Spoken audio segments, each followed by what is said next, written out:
We are joined now by Professor Jonathan Dekel-Chen, the father of Israeli hostage Sagi. Thank you very much for speaking with us tonight. Thank you for having me. Sagi is 35 years old. He has two daughters, and his wife just gave birth to a newborn. So, as they say, on one hand, mazel tov. On the other hand, this is very sad. Indeed. Shachar, which means dawn in Hebrew, was born about a month ago, and she has been a little ray of light within the darkness that we live in, both for our family and also for our kibbutz near Oz, that was destroyed on October 7th, for our community that lost at least 40 people, and there are still about 30 of our members and residents who are in Hamas captivity, including Sagi. So there's a lot of darkness, and little Shachar does help us, at least our family, to see a little bit of light. Yeah. With all of that, on October 7th, Sagi went out to fight the terrorists and eventually was abducted from the kibbutz, from Nero's. Tell us a little bit about what happened.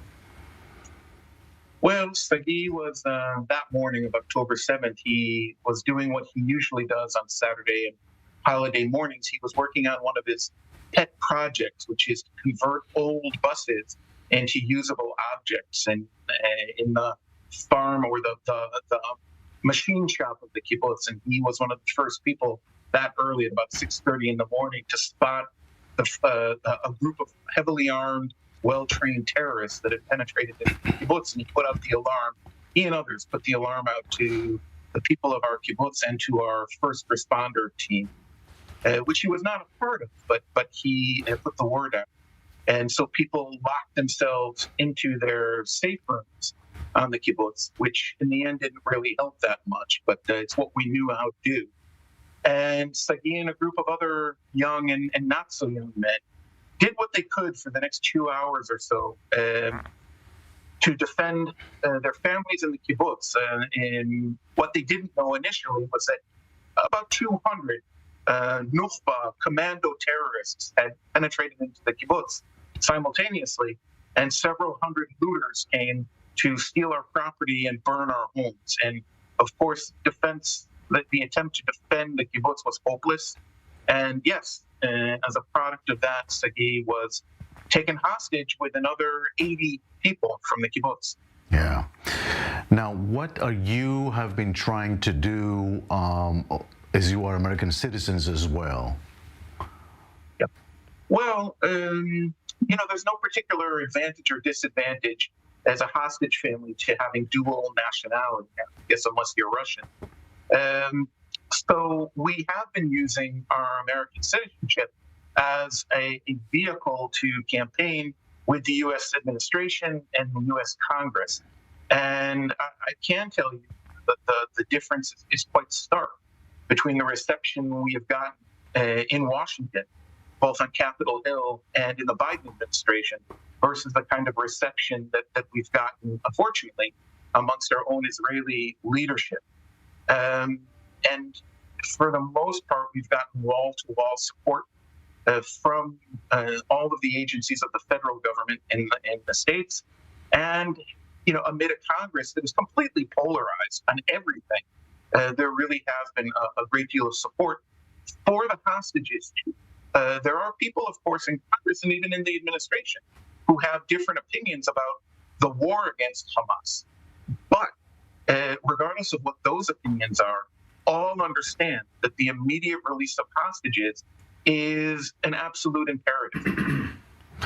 Well, they all understand, and I'm sure you're aware of the debate of what to do and how to do it vis-a-vis the war itself and the hostages. What can be done in order to end this terrible ordeal? Well, that's what statesmen are for. That's their job.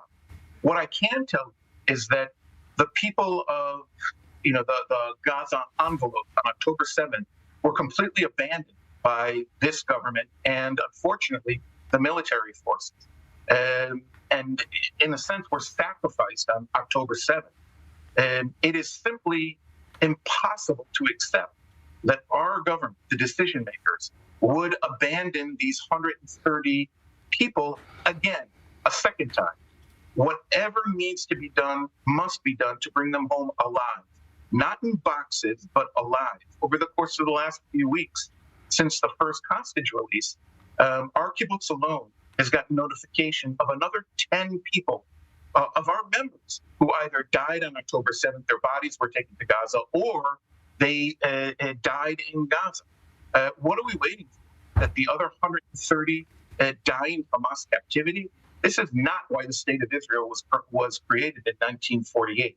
It's to protect Jewish lives and not sacrifice them in the mid for whatever reason. And no one more than me or people like me understand why Hamas must be destroyed.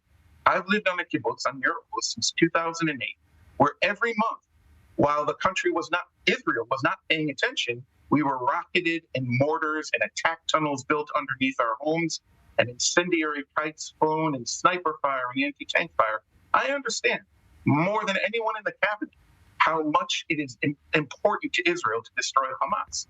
That has nothing to do, or that is a separate issue than the moral, national, and Jewish imperative to return the hostages alive. Thank you very much, Professor Jonathan Dekel-Chen. I hope you'll see Sagi as soon as possible and all the rest of the hostages. Thank you again. Thank you. Thank you for keeping attention on this.